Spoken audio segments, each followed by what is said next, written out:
Thank you for joining us on the Ultimate Leadership Podcast. And here's your host, Chris Cebollero. Well, welcome once again to the Ultimate Leadership Podcast, the internationally recognized Ultimate Leadership Podcast. I got to tell you, we've got some friends that we've had across the pond. I'm going to be bringing you an expert who is really working in the space of workplace bullying in a couple weeks, and she's going to be coming to us from South Africa. And we're making a lot of great connections overseas. And I got to tell you, it's just an honor. It's just a privilege for me to be the host of this show and to get the responses that we are getting. And I appreciate each and every listener, each and every comment, and each and every way the direction of this show is going. And it's all because of you guys. And we might have to have something special, like bring a friend to the Ultimate Leadership Podcast Day or something like that. I don't know, but we'll figure that out. But, you know, today we really need to start thinking about, and as we're getting into the end of this year, we really need to start thinking about what's our goals going to be for our organization in the year 2018. And when we think about it, I was just talking to someone yesterday, and you know, they were kind of hitting me up in the sense of saying, what is leadership going to look like with the millennials that are out there, and how do we get the millennials to believe in our leadership? And you know, my answer is very, very quick to say, we have to change our style of leadership to deal with our newer generation. And remember, this is the first time that there are 5 generations in the workforce, and the millennials are making up over half.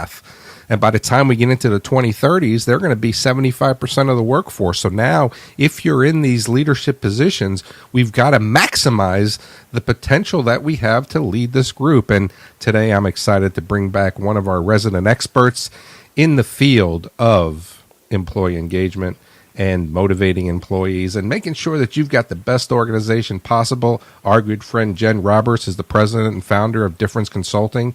It's a company that specializes in helping companies build, develop, and leverage the unique talents of their own people and teams. And she does that internally through strategic consulting, executive coaching, and proprietary leadership development programs. She is a member of the Forbes Coaches Council, and you've read her stuff on Forbes and also the Association of Talent and Development. Jen, welcome back to the show. So excited to be here with such a rock star. I know. I mean, and you're the rock star. I'm the groupie. So I just want to get that straight out there. So, you know, we're getting ready for a new year, and I know that you're setting up to make sure that all your clients and all your customers and all the people that are going to be reaching out to you are going to really be making a difference when it comes into their organization.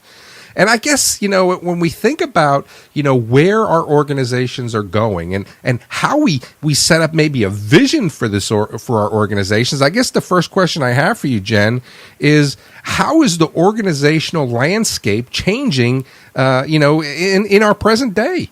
Yeah, that's a great question. And I think you made a great point, Chris, even in your introduction, because things are changing so rapidly. It's just amazing to me that it's almost 2018 already, and we are just around the corner from it being 2020, which just blows my mind. So when you think about everything that's changing and how the landscape of organizations are changing, there is so much really to consider. We're entering now into a critical period where keeping good talent in place in our organizations will be essential. And there's an impending global talent shortage, particularly in industries that rely on highly skilled labor like cybersecurity and engineering, and it's going to be really difficult for leaders if they're not ready to adapt to be able to attract and retain and really keep that talent engaged. You know, one of the other things that's really affecting our workforce is how technology is changing at breakneck speed. People are constantly connected, as you know. I always have my cell phone with you. I'm sure you do as well as you travel. And so technology is really forcing us to do things a lot differently than we have in previous times. And it's also enabling our workforce to be more agile and to be more flexible as well. So there are both pros and cons to that. But when we talk about a multi-generational workforce and the challenges that come with being able to manage that, there's really a lot that's going to be going on over the next 5 to 10 years. You know, and I think that one of the things that we have to think about as well is, you know, we talk about how the organizational landscape is changing. You know, we talked about the millennials, and you know, it's funny, Jen, and I keep telling this story when we talk about millennials, and everybody, you know, kind of points a finger, and I remember saying it 8 or so years ago. I just don't understand the workforce of today, and then I have to remember that I'm their parents. I'm the one that created the workforce of today. So when we think about the shifting organizational demographics, How is that impacting organizations?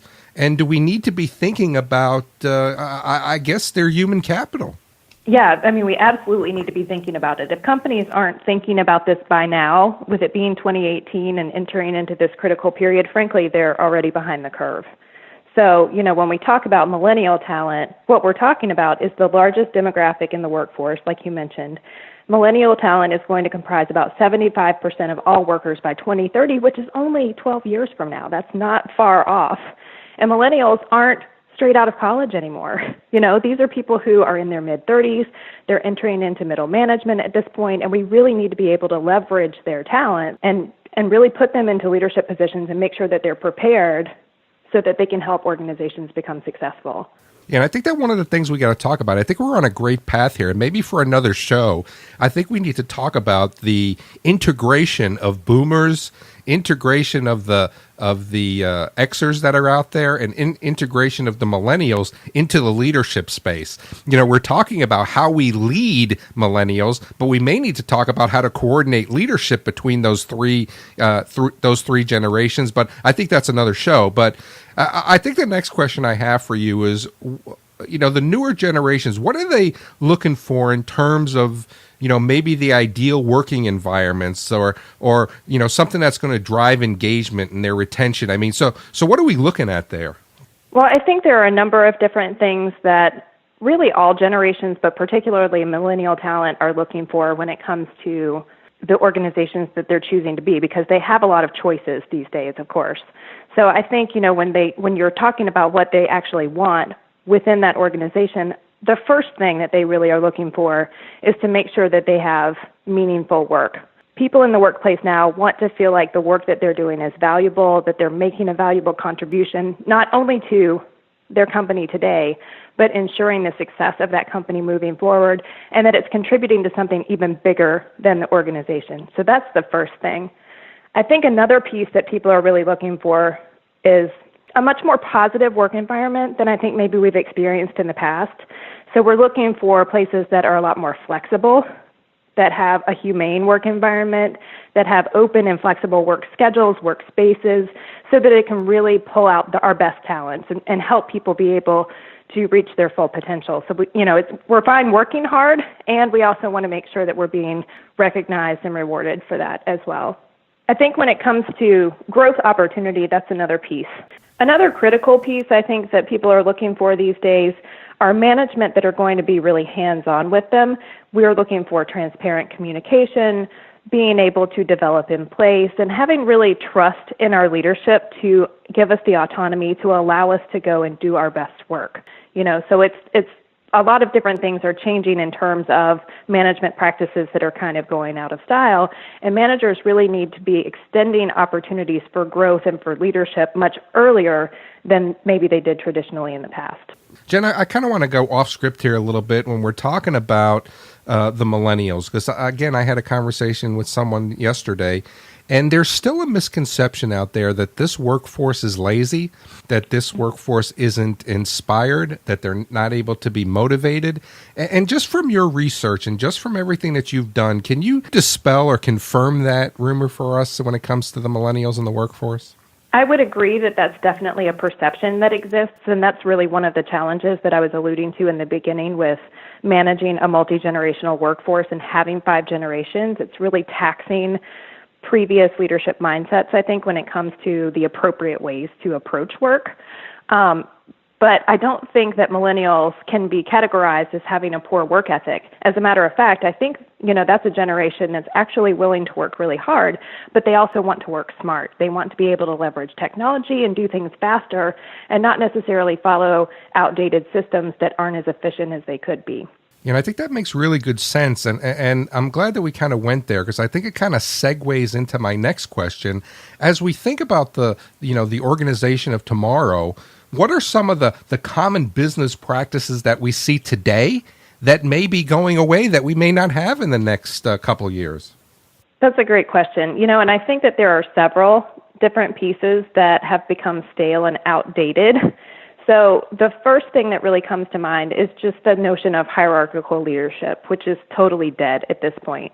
And I'm being a little bit flippant about that. But, when you think about hierarchy, that's kind of that command and control approach that we've talked about in the past, where top-down communication is really something that's not working these days. What people are looking for is really an organization that has open and continuous communication that flows between levels, if you will. And I would say the term level is even something that's going out of date, because what we're looking at is kind of a movement into an integration or a network of teams working together rather than individual leaders managing and controlling their own teams.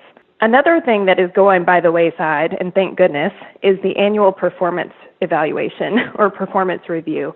And that's not to say that people aren't going to be getting feedback about their performance or how they're doing, but like I was just talking about, it's more of a continuous conversation. It's a dialogue that happens between individuals that are working on teams to really help them be able to adapt and make changes in the moment and celebrate the successes that they're achieving as well. And I think the last thing that I've seen in my experience working with corporate leaders is that people are really looking for more flexible schedules when it comes to being able to live a fun life and have time for their family and come into work and do meaningful work and get a lot done. And so I think what we're seeing is kind of a transition to results-based performance rather than it being fixed and rigid schedules, the 8 to 5 or the 9 to 5 schedule, which is actually pretty unheard of these days given the fact that we're almost always connected via technology. So I think we kind of got to a point where people were working all the time and not even taking vacation, and now the workforce is rebelling against that and wanting to have a lot more flexibility and a lot more control over their own schedule as long as they can get the work done that they're supposed to. I think that's really important, because when we talk about, even, the competencies of individual in getting to those, and there was just so much information that came out of that little segment that I don't even know where to go. But I think that, when we think about, competencies and we think about outcomes and developing metrics, instead of saying you just sit there for 40 hours and you just continually do work, I think we get more bang for the buck if we're able to set up those, those metrics and outcomes. But I'm so happy where you talked about the annual performance reviews going away. I mean, there is nothing that's more important that a leader has to do than to do an annual performance report. And one of the challenges that we have for that is we don't take that serious enough. And we've got to be able to sit down and we've got to be able to give that. But the other thing that we do that's horrible is we tie that performance review to money. And I'm glad to hear you say that that's something that we really need to change the culture on how we handle that. I could tell you, in the last organization that I worked in, Jen, I actually gave my employees 90-day reviews. Every 90 day, they sat down with their supervisor and they got a performance evaluation. And I think the 90-day review is an excellent baby step into this new phase of continuous conversation, and continuous communication, because to your point, performance management is just, there are huge fundamental changes that are happening. Rather than it being an annual process, it's a continual process. Rather than it being manager-driven, it's more team-centric. It's data-driven now. It's less competitive and much more developmental. And so when you're able to give that feedback in the moment or more often, then people can pivot their performance much more quickly and be able to make changes that are necessary to keep the organization successful. And I think what's really great about that concept is, as you're talking about performance issues in the moment, then you can truly focus on developing the workforce with their evaluations and goal setting and so on and so forth. But I think with that said, if there's a follow-up to that question, so now what are the newest leadership trends that organizations need to keep in mind to kind of embrace what's going away for business practices? I think when we're talking about what the newest leadership trends need to be, a lot of this really has to take into account what the team is asking for so that they feel like they're able to make those valuable contributions and that they're optimally engaged to perform at their best. So I think when it comes to leadership, knowing that people have different styles and different approaches, a big part of this is just listening and asking the questions and then being able to implement policies and practices that are going to meet your organization's needs. In general, though, I think there are a couple different things that leaders should probably be keeping in mind as we move forward. And it kind of goes back to the question that we talked about before. A big part of it is setting a strategic vision for the organization and then allowing your employees the autonomy to actually accomplish that work in a way that works best for them. And so that doesn't necessarily mean setting a fixed schedule and telling people when and where they have to work, but really leveraging technology and our ability to be mobile these days to give people the opportunity to do their work, get the results that you're looking for on a timeline that suits them and in a way that best suits them but still delivers for the organization. That piece is huge. Leaders also really need to focus on fostering continuous feedback and really creating that environment of open communication. So what I mean by that is it can be a lot more difficult to do that in practice than in theory because leaders are often dealing with the crisis of the moment. We have lots of different demands that are being placed on us at any given time, and it's difficult unless you have an intentional strategy behind it to create processes and systems that allow you to be able to foster that open communication environment. So really putting some things in place that allow you to touch base with your employees, whether that's engagement surveys, whether that's having mobile apps that you can integrate into your workplace to be able to check in with your team. Team meetings, of course, are still important. Being able to implement coaching and internal mentoring programs are some of the things that I'm talking about. I think that's a lot of great information, and certainly the things that we're not doing, you're talking about we need to start doing: continuous feedback, flexible schedules. But one of the things that I heard in there was, developing innovative employee development options. Do you have a couple examples of what that you're seeing in other organizations that may be of benefit for the listeners out there? Sure. There are so many different options. It's difficult to just nail down 2 or 3 that are kind of the key formula.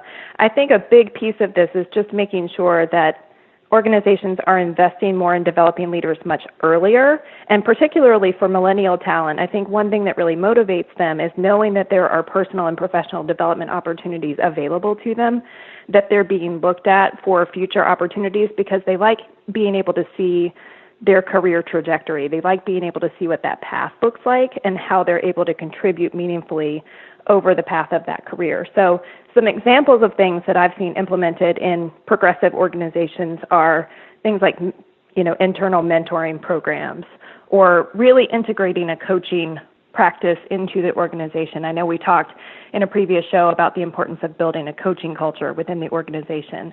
And I think a bigger piece is just having that conversation with your talent to let them know, that you're going to allow them to work on special projects or stretch assignments or, just do some job shadowing or cross-training that will really help prepare them for lots of different opportunities moving forward.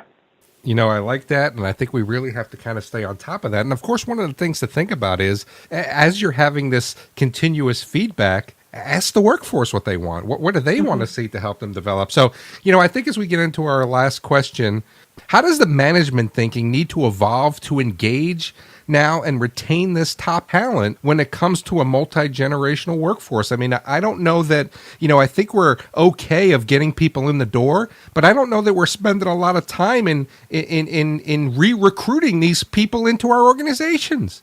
You make a great point. And it's not just millennial talent that's looking for some of these things. It really exists in other generations as well, because I think we're experiencing now the effects of burning out by spending so many hours and not taking vacations. So we're really now starting to see the effects of that on people.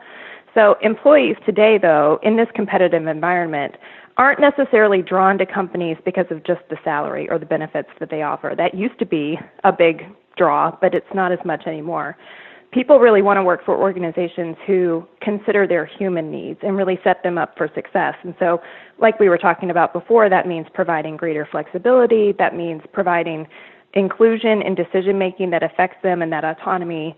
But, 27% or more now of millennials say that their organization's purpose is the reason that they choose them as an employer. And it's really the same for other generations as well. Baby boomers kind of feel the same thing. So when we're looking at culture and engagement, that will remain a top priority over the next several years, because as much effort as we've put into that, it's not really moving the needle as much as it needs to. So based on what we know people are looking for, I think the way management needs to be thinking differently and evolving to make sure that we're keeping that multi-generational talent engaged, and really working at their best is to rethink or even rewrite positions for organizational agility. And what I mean by that is when we're looking at creating a strengths-based approach to leadership, that means leveraging the strengths of internal team members. There's not always a specific position that we can promote someone to, but leaders need to become more creative about how do we put positions together or teams together functionally to get the best results. And that's something that is definitely on the cutting edge. We're looking more, instead of the hierarchies that we used to have, at leveraging networks of teams that are really organized around a common mission and purpose to drive that sustainability. I think we also need to consider ways to better leverage technology. So when we talked about technology really being a driver of organizational change, it can also be an enabler because it allows us to be mobile, it allows us to have more data and metrics on hand that we can use to track team performance and also to look at what we might need to change moving forward to keep the organization moving on a positive direction. I think there's a lot of things in there that you give us that we really have to consider. And when we think about what we're talking about here, Jen, we're really talking about the redevelopment of our organizations, and we need to stop thinking that the way that we've always done it is the way that we can continue to do it. And really, the information that you've given us here really sets the new foundation of what this organization of tomorrow is going to look like. And I got to tell you, man, you are our go-to expert when it comes to all things developing our workforce and developing our organizations. And every time you come here, I learn lots more. And as we're coming up here to the end of the year, you've got to promise that you've got more shows for us as we get into 2018. Absolutely. I think there were so many topics that we covered in today's show that could become shows of their own. So looking forward to being back with you in 2018 and helping those leaders as we move into the next decade. So Jen, I'm sure you've opened up a lot of questions for people. So if folks want to engage with you, if they want to learn more about the services you offer, what's the best way they can do that? Well, the best way that they can do that is to visit our website, differenceconsulting.com, and schedule a complimentary discovery call. That's the first step in our process, where we really start to take a look at how do leaders get started? If they have questions and they're not sure where to begin, or they've begun an initiative and they've gotten stuck somewhere along the way, it's a great way for us to just help them see what the next steps might be. And then, of course, if there's a need that we can help address, we'll move into the next phase of our process, which is holding a more detailed needs discovery conversation or even a strategy day for that leader and their team. It sounds great. And Jen Roberts, I look forward to chatting with you in 2018, and you have an incredible holiday season. Thanks. You do as well. And everybody out there, I want to thank you again for joining us. And go ahead and follow me on Twitter at Chief of EMS. Go ahead and check out our Facebook page, Saballero Associates. And, consider rating us on iTunes. The show is getting really some big numbers up there. We want to get some of those ratings. But I got to tell you, we've got some really great shows coming up for you in 2018. And I look forward to chatting with everyone again real soon. Thank you for joining us. The Ultimate Leadership Podcast is a production of ChrisSaballero.com. You can interact with us by email at ultimateleadership16@gmail.com. All rights reserved.